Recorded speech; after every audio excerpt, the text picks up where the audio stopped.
Hi hello guys, welcome to மணிக்கூண்டு. இன்னைக்கு நம்ம வீடியோவில் எதை பற்றி பார்க்க போகிறோம்னா ஓல்டு காயின்ஸ் கலெக்ஷன்ஸ். அதாவது என்கிட்ட வந்து before independence, after independence coins collection ரொம்ப இருக்குது.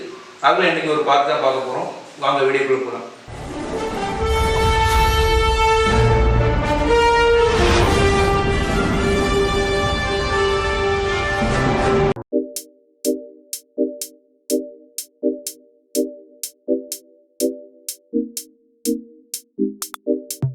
ஃபர்ஸ்ட் நீங்க பார்க்க போறது சுதந்திரம் கிடைப்பதற்கு முன்னால் உள்ள காயின்ஸ்.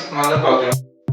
ஃபர்ஸ்ட் நம்ம பார்க்க போற காயின் என்னன்னு பாத்தீங்கன்னா 4 கேஷ். இந்த காயினை பார்த்தாலே உங்களுக்கு தெரியும், ரொம்பவே பழமையான காயின்ங்க. இது எப்போ உள்ள காயின் பாத்தீங்கன்னா திருவாங்கூர் ஆட்சியில் உள்ள காயின்ங்க.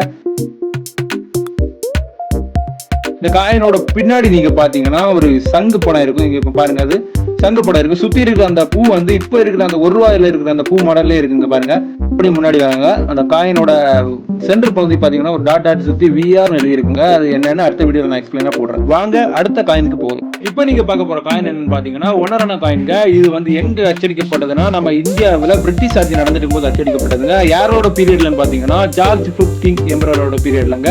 அவரோட இயர் என்னன்னு பாத்தீங்கன்னா 1921ங்க. இந்த காயின் வெரி வெரி எக்ஸ்பென்சிவான ரேர் காயின் தாங்க. இந்த காயினோட ஃப்ரண்ட் போர்ஷன் பாத்தீங்கன்னா அதுல அதோட வேல்யூ எழுதி இருக்கு 1 காயின். அதுல அந்த இயர் மென்ஷன் பண்ணிருப்பாங்க. பின்னாடி பாத்தீங்கன்னா ஜார்ஜ் 5th படம் கொடுத்துருப்பாங்க. இந்த காயின் முன்னாடி மறுபடியும் நான் வரேங்க. முன்னாடி பாருங்க, அதோட பூ டிசைன்ஸ் எல்லாம் பாருங்க, ரொம்பவே அழகா டிசைன் பண்ணிருப்பாங்க. வாங்க அடுத்த காயினுக்கு போகலாம். அடுத்து நம்ம என்ன காயின் பத்தி பார்க்க போறோம் பாத்தீங்கன்னா 1/4 காயின்ங்க. இது எங்க அச்சடிக்கப்பட்டதுன்னா நம்ம இந்தியாவில தாங்க. அதுவும் பிரிட்டிஷ் ஆட்சி நடந்துட்டு இருக்கும்போது அச்சடிக்கப்பட்ட காயின்ங்க. இதோட இயர் பாத்தீங்கன்னா 1930. இது யாரோட ஆட்சின்னு பாத்தீங்கன்னா ஜார்ஜ் 5th எம்பரர் அவரோட ஆட்சியில தாங்க இது அச்சடிக்கப்பட்டது. வாங்க காயின் முன்னாடி போகலாம். இந்த காயினோட ஃப்ரண்ட் போர்ஷன் பாத்தீங்கன்னா அப்படியே அந்த பூ டிசைன் அப்படியே இருக்கும். அந்த திராட்சை கொடி இருக்குலாங்க, அந்த மாதிரி சுத்தி இருக்கும். இது ரியல் சொம்புல செஞ்ச காயின் மாதிரி தாங்க இருக்கு. இது முன்னாடி பாத்தீங்கன்னா அதோட வேல்யூ அப்படியே சுத்தி போட்டிருப்பாங்க. 1/4 1913 போட்டிருப்பாங்க. இந்த காயினை நீங்க அப்படியே திருப்பி பாத்தீங்கன்னா ஜார்ஜ் 5th போர்ட்ரேட் போட்டோ அப்படியே கொடுத்துருப்பாங்க.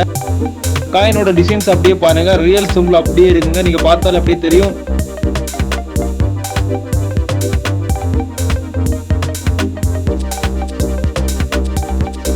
இப்போ நீங்க பார்க்க போறது சுதந்திரம் கிடைச்சதுக்கு பிறகு உள்ளது. அதாவது 25 பைசா 10 பைசா பார்க்கலாம்.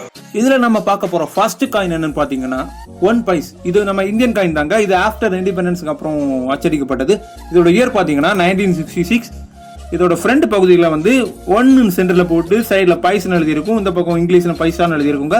இதோட இயர் பாத்தீங்கன்னா 1966. இதோட ஷேப் அப்படி பாத்தீங்கன்னா ரொம்ப அழகா வடிவமைச்சிருக்காங்க. இது ஃபுல்லாவே அலுமினியத்தில் செஞ்ச காயின் தாங்க. இது நீங்க பார்த்துட்டு இருக்கும்போது உங்களுக்கே தெரியும். இது அப்படியே ரொட்டேட் பண்ணி பின்னாடி பாத்தீங்கன்னா அசோக தலை அது இருக்குங்க. அது கூட என்ன எழுதியிருக்கும் பாத்தீங்கன்னா பாரத்னு ஹிந்தில எழுதி, இந்த பக்கம் இந்தியான்னு எழுதி இருக்குங்க.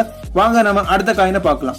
அடுத்து நம்ம பார்க்க போற காயின் என்ன பாத்தீங்கன்னா 2 பைசா. இது நம்ம இந்தியாவில தாங்க அச்சடிக்கப்பட்டது. இதோட இயர் பாத்தீங்கன்னா 1974. இது ஃபுல்லாவே அலுமினியத்தில் டிசைன் பண்ண காயின் தாங்க. இதோட ஃப்ரண்ட் பகுதியை நீங்க பாத்தீங்கன்னா ஒரு பூ வடிவத்துல அப்படியே சுத்தி இருக்குங்க. சென்டர்ல அந்த டூன் போட்டு சைட்ல வந்து பைசேன்னு ஹிந்திலையும் இந்த பக்கம் இங்கிலீஷ்ல எழுதி இருக்கும். இதோட இயர் கீழே பாத்தீங்கன்னா 1974 எழுதி இருக்குங்க. இது கீழே அப்படியே பாத்தீங்கன்னா சின்னதா ஒரு டாட் இருக்கும். பின்னாடி அப்படியே சுத்தி பாத்தீங்கன்னா அசோக தலை இருக்கும். இதுலயும் பாரத் இந்தியான்னு ஹிந்தி இங்கிலீஷ்னா 2 விதமா எழுதிருக்குங்க. வாங்க அடுத்த காயினுக்கு போகலாம். நம்ம பார்க்க போற காயின் என்னன்னு பாத்தீங்கன்னா 3 பைசா. இதுவும் நம்ம இந்தியன் காயின் தாங்க. இதோட இயர் பாத்தீங்கன்னா 1964. இது ஃபுல்லாவே டிசைன் பண்ணது என்னன்னா அலுமினியம் மெட்டல் தாங்க டிசைன் பண்ணிருக்காங்க. இந்த காயினோட ஃப்ரண்ட் பகுதி எடுத்து பாத்தீங்கன்னா 2 சைடுமே அந்த ₹1 பூ இருக்கும்லங்க. இப்போ உங்களுக்கு எல்லாருக்குமே தெரியும், அந்த ₹1 பூ டிசைன் போட்டு சென்டர்ல 3 போட்டிருக்குங்க. அதோட மேல என்ன போட்டிருக்கு பாத்தீங்கன்னா 3 பைசேன்னு ஹிந்தில எழுதி இருக்குங்க. இது அப்படியே ரொட்டேட் பண்ணி பின்னாடி பாத்தீங்கன்னா அசோக தலை தாங்க இருக்கும். வாங்க நம்ம அடுத்த காயினுக்கு போகலாம். அடுத்ததா நீங்க பார்க்க போற காயின் என்னன்னு பாத்தீங்கன்னா 50 பைசா காயின்ங்க. இதுவும் நம்ம இந்தியன் காயின் தாங்க. இதோட பின்னாடி யார் இருக்கான்னு பாத்தீங்கன்னா இந்திரா காந்தியோட போட்டோ போர்ட்ரேட்டா இருக்குங்க. இதோட இயர் என்னன்னு பாத்தீங்கன்னா 1917 to 1984. இந்த இயர் என்னன்னு பாத்தீங்கன்னா இந்திரா காந்தி வாழ்ந்த காலகட்டம் தாங்க குறிப்பிட்டிருக்கு. வாங்க காயினுக்குள்ள போய் எக்ஸ்பிளைன் பண்றேன். இந்த காயினோட ஃப்ரண்ட் பகுதியை பாத்தீங்கன்னா நம்ம அசோக தலை அப்படியே இருக்குங்க. அது கீழே 50ன்னு போட்டிருக்கும். சைட்ல பாத்தீங்கன்னா பைசே, பாரத், இந்தியா, பைசா அந்த மாதிரி ஹிந்தி இங்கிலீஷ்ல எழுதி இருக்குங்க. இது அப்படியே பின்னாடி பாத்தீங்கன்னா இந்திரா காந்தியோட பேர் ஹிந்திலையும் இந்திரா காந்தியோட பேர் வந்து இங்கிலீஷ்ல எழுதிருக்குங்க. அது கீழே பாத்தீங்கன்னா அவங்களோட அந்த இயர்னு போட்டிருக்கும். நீங்க அந்த காயினோட சென்டர் பாத்தீங்கன்னா அவங்களோட போட்டோ அவ்வளவு தெளிவா இருக்குங்க. இந்திரா காந்தி தெரியாதவங்க கூகுள் பண்ணி பாருங்க. இந்த வீடியோ உங்களுக்கு ரொம்பவே பிடிச்சிருக்கும் நம்புறேன். அப்படியே மணிக்கூண்டு சேனலை சப்ஸ்கிரைப் பண்ணுங்க. ஏன்னா அடுத்த பார்ட் வந்துகிட்டே இருக்கு.